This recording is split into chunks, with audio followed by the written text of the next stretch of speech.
Well, hey everybody, it's Kembo Jones here with another episode of the Wonderful World of Baseball Cards. I hope everybody's doing well. I've been enjoying these front-facing videos a little bit more. Thought I'd get my face out there, and I haven't really been picking up a lot of stuff lately. I've been going for the, I guess, quality over quantity model recently, except when it comes to Project 2020, in which I got a box of 44 cards shipped to me last Friday. I will spare you going through all of those, but I did grab one off the top that I really enjoy, and that's really fun. And it was nice to. I had quite a backlog in cards from a secondary market seller that I had been picking up cards from. I'm getting my 2 packs now again from Tops, but if there's a single card here and there, I'm still going to the secondary market. And the seller has proven that he's going to get the cards to me. So I thought though that I would show you the cards that I picked up. One is a big one, part of my last card Hall of Fame set, and a card that I've been looking for a long time but can never find the right one. So I thought though I'd start off with a fun Project 2020. This is kind of how I do them. I just put the name of the card in there. I keep them in there. I'm going to have them all kind of organized, and then I'm doing a 20 card custom display case that I'm going to do where I can interchange 20 out at any time. I can do player runs. I can do artist runs. I can do like a master run of one card from each artist. I could do 5 of each artist, 4 different artists. So I'm going to have like one display case. But I picked this card is one that I thought was just really, really fun and wanted to share it with you. And it was on the top. And I love his set, Don C. This is his Mariano Rivera, the famous Jesus Saves card. I just thought that this was really, really cool. This has been a really, really difficult card to work with. FDOT came out with one yesterday that's absolutely fantastic. But this is a really, really good job. He's got the Rivera up there, which is kind of like, the Riviera in Vegas. Of course, the Jesus Saves. Fantastic card and kind of fun. Don C's got a really eclectic set. He's one of the more polarizing artists. I really love his George Brett with the record albums. A great set. That's one. He was so late to the set that I figured I was just going to do his artist run, and I'm glad I've stuck with his stuff. He's had some clunkers. But yeah, so I just kind of keep them like this, and then I keep the card and the artist in there so I don't have to dig through all of them. Now to the fun stuff. Like I said, I haven't really been picking up a lot, but what I have got I feel like is pretty cool. I won this at auction. It's not perfect by any means, but I got it for a little less than fair market value based on previous comps. So I picked up a 1986 Topps Jerry Rice. You can see that it's off center top to bottom. But I won this at auction. I'd put in a bid. I honestly didn't expect to win it. I put a bid in late night one night and ended up winning it. And, it's a pretty nice card. I had a Rice rookie as a kid that I pack pulled, of course. I got a lot of this 86 Topps as a kid.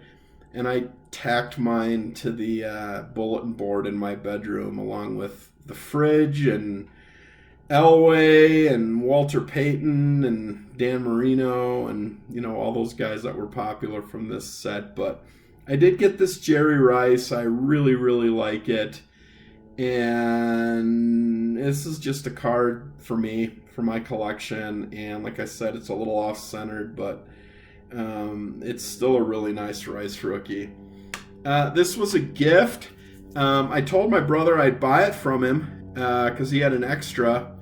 But he sent this to me last week, and I love it because he's one of our UNM Lobo legends for basketball. And I got this 1986 Fleer, Michael Cooper with the Lakers, which is super fun. You can get a good look at that card there. I love these 86 Fleers. I feel like they're This is a set that's, one of the most important basketball sets of all time. And they're just generally great looking cards. And I got this 86 Fleer Michael Cooper more so because he was a New Mexico Lobo and one of our legends. He played under a famous coach for the Lobos in the 70s, Norm Ellenberger, and it was pretty fun. This just came. This is fun. This was a totally random card. I'm actually not really sure why I bought it. But I thought that it was just a neat card. And I've got this 1960 Topps Bob Gibson. I'll kind of get that so you can see it pretty good. It's his second year card. Been priced out of the rookie. Of course, Bob Gibson's in the Project 2020 set. I love that space age pink on that card. And I thought I would go with the next best thing. And I thought that this was a really nice card. Had really good centering. It's a little off on the centering a little bit, but this card presents really well as a PSA 6. And I figured, what the heck, I'd buy it. And then the last card, this is a biggie. This is in my Hall of Fame last card collection, and this is a card that I have been looking for well over a year and a half. I actually had my eye on this card for as long as I've collected. And this is a super, super tricky card. Notorious centering issues, diamond cuts, tilts. It's hard. I mean, I have looked at hundreds and hundreds of these over the last year and a half for sure. And I couldn't be happier with this card. I definitely paid up for it, I think. But I feel pretty okay with what I paid based on the player. I got the 69 Mantle, which, of course, if you've been following my journey on this last card Hall of Fame set, this is a tentpole card. I consider this one of the tentpoles of that set. And you can see it's off a little bit top to bottom, but left to right is fantastic. It's got great color. It's only a PSA 5. I'll show you the back, too. I mean, it looks absolutely fantastic. The only thing I could think is there's like a little speck right there, if you can see that. And I think that is what probably knocked it down at least a grade or a grade and a half. But it does not take away from the card at all. I put this under the loop. I mean, the corners are sharp. There's just a little bit of chipping up on this corner. It's absolutely beautiful. It's got great color. This is all clear in here. There's nothing going on. There's no print dots. The card is not, it's cut well. Beautiful, beautiful card. So this year on my Hall of Fame set, as I said, I've kind of been slowing down on it just because I'm running out of cheap players, and like the modern ones are just kind of hard to find right now. So I'm going after, the 50s, 60s, and 70s guys. Probably waited too long on the Bob Gibson, but I could never quite find one that I fully liked, but I'll get it eventually. I'm not really in any rush, but in this year I've had 3 or 4 major additions to that collection. I got this Mantle, the 56 Robinson that I picked up back in April, which is gorgeous.